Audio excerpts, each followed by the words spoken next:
There are so many emotions going through my body right now. It is absolutely insane. So the New York Knicks just came out victorious up against the Boston Celtics in double overtime, the final score being 131 to 129. So you know what that means. The New York Knicks are 39 and 27. And you know what that means. The New York Knicks continue to be undefeated with Josh Hart. And you know what that means. The New York Knicks have won 9 games in a row. And we play the Charlotte Hornets next, so we definitely have a shot to win 10 games in a row. It is definitely possible, but then you also never know in the National Basketball Association. But the way the New York Knicks are playing basketball, it is definitely a big time capability of coming out victorious up against that basketball club with no LaMelo Ball moving forward for the rest of the season. But the adversity the New York Knicks had to overcome, and they also put it on themselves, allowing offensive rebounds, Al Horford hitting big time threes, no Jalen Brunson in this basketball game. You know, we're on the road, we're down 14 points, there's so much adversity. Quickly inserted into the starting lineup, played 55 freaking minutes.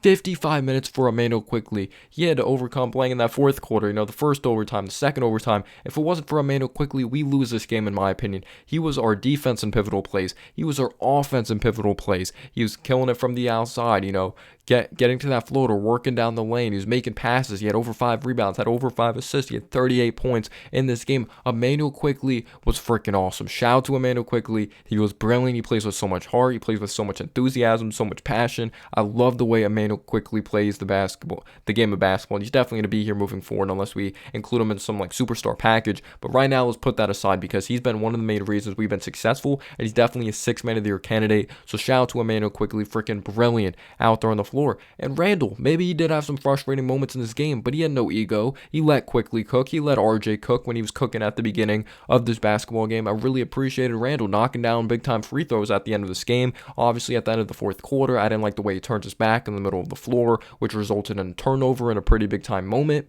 But I thought he played hard, and the Celtics definitely tried to get in his head early in that basketball game when Marcus Smart was defending Julius Randle. Randle's doing the rip-through move. Maybe he slightly hit Marcus Smart, but they called an offensive foul. I'm not going to lie. I thought the officiating for the New York Knicks was absolutely atrocious. I did not like the calls at all. I'm someone that really never talks about the officiating, but I thought it was really, really bad in this game. But the Knicks they needed things they needed to clean up. I remember Randle picking up a technical when he was impersonating the play or talking about the play that happened, but you just can't touch the official at all, which resulted in a technical. But I've seen players before touch the officials. I remember Austin Rivers, he touched the official, what was that, a year ago, he got ejected, but then you still see players like Luka and all that do that, and I don't know, I feel like sometimes it is superstar treatment, but the Knicks needed to clean up things. I remember we had to really pay attention to with Jaylen Brown, Jason Tatum, their capability of shooting the basketball and scoring the basketball. So you have to live with certain things, because Mitchell Robinson needs to defend the paint, but then you also have to focus on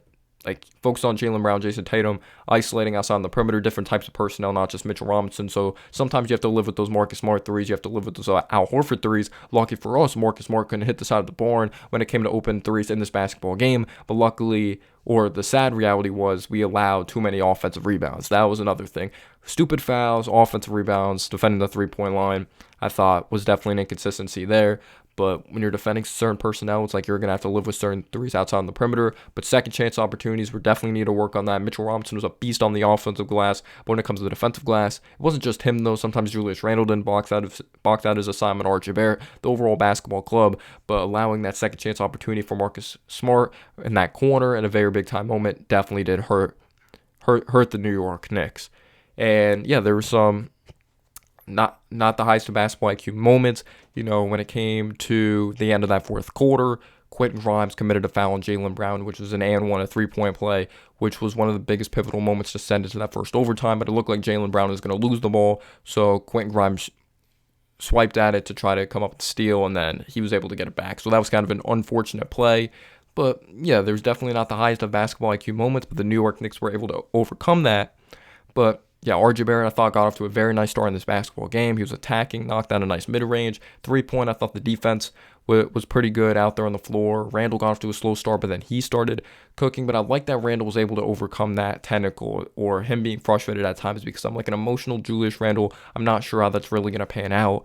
But when the biggest moment of all, though, was because we were allowing these offensive rebounds, committing stupid fouls. But then Emmanuel Quickley obviously goes on this insane run, because the third quarter is probably the biggest pivotal thing, because we were down after that first quarter. We were down at halftime, but we weren't down a crazy amount at halftime. But then we ended up being down 14 points at the beginning of the third quarter. I thought the offense was pretty stagnant when it came to the offensive group. RJ didn't touch the ball in a while, so he was kind of frozen out of the offense. We weren't getting really quality looks. We're struggling from the outside, and the Celtics were clicking on all cylinders, specifically Jaylen Brown, Jason Tatum. Then Horford started cooking when the commentator said Horford hasn't really done much in this game, but quickly really ignited this game with his defense. I remember him coming up with a really nice steal, picking up, I believe it was Derek White full court, got the steal, put it up, and it was kind of like a Jose Alvarado play. He had a very nice weak side block as well on Jaylen Brown when he was going up, and I believe that led to an RJ Barrett bucket in transition.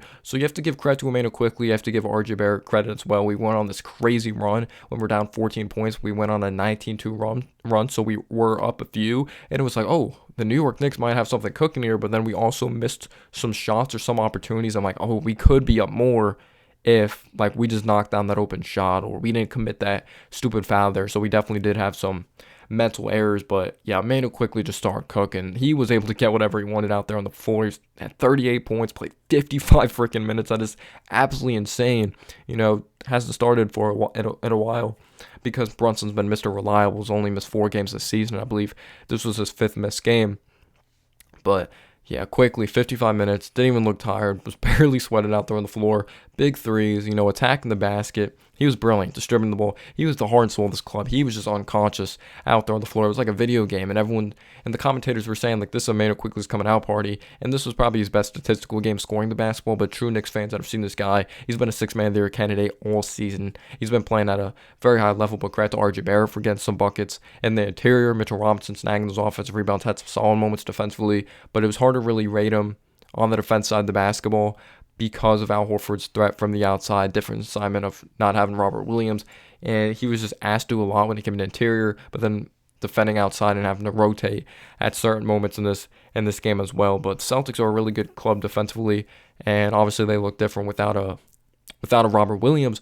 But Randle, I love that he was able to overcome, having that voice in his head of Marcus Smart, and what really capped off the comeback is when Randle hit that 3 in the corner to beat the third quarter buzzer, and that was awesome because we don't see that often when he beats that buzzer on a consistent basis at all. So for him to knock down that crazy corner 3 to actually give us a lead entering that fourth quarter was amazing. So the New York Knicks were definitely on this amazing run, but then Jason Tatum starts cooking, Jaylen Brown starts cooking again, and I thought the offense started to become a little stagnant, that we weren't moving the ball on a consistent basis. And Isaiah Hartenstein was really frustrating me in this game. He was just committing so many fouls, and I thought he was pretty undisciplined when it came to defending the rim. He didn't do much quality out there on the floor, but you have to give credit to Josh Hart. I thought Josh Hart was really good in this game. He was definitely one of our main bright spots coming off the bench. Defensively, he was an assassin, coming up with his big-time rebounds we might have not come up with in the past. He did hit a pretty big-time 3 when it came to that second overtime. The second overtime, he hit a huge 3 for us, but I love the way Josh Hart did play out there on the floor. But one of the biggest plays in that fourth quarter is when we gave up consecutive offensive rebounds, which resulted in a Marcus Smart 3, which is a 1-point game. Randle ended up hitting clutch free throws when he went on to be fouled in this game. Like I mentioned, the play when Grimes fouled Jaylen Brown was the and one. We had the last shot for a chance to win in that fourth quarter, but then Julius Randle turns his back, like I mentioned, resulted in a steal. And good thing the Celtics didn't have time when Randle turned the ball over, because Jaylen Brown would have had a wide open bucket in transition.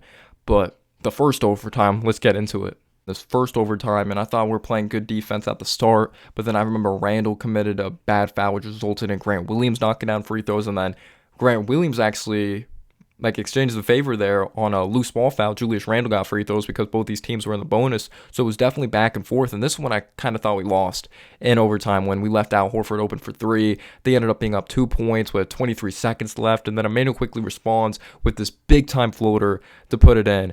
And on the other end, for the last possession of that overtime, Jason Tatum has the basketball. He spins off of an RJ Barrett. Got a pretty good look, but you have to understand these guys' legs are probably dead, exhausted, and then he really was short in this layup, which resulted in the second overtime. And in the second overtime, Emmanuel Quickley, keep in mind, this dude played 55 minutes, and it barely looked like he was exhausted out there on the floor. Double overtime, Quickley ends up making this 3.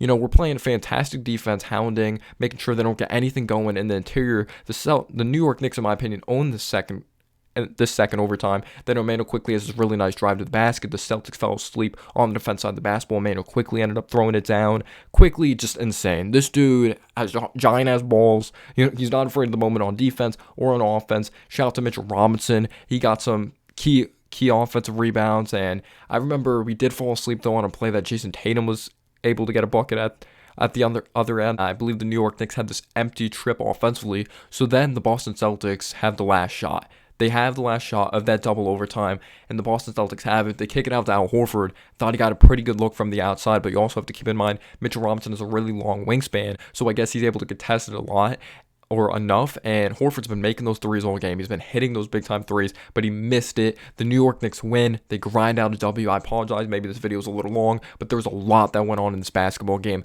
Let me know down below your thoughts. 9 wins in a row for the Knicks. I love how much passion, how much enthusiasm Emmanuel Quickley plays with. It's insane. Let me know down below your thoughts. Peace out, y'all.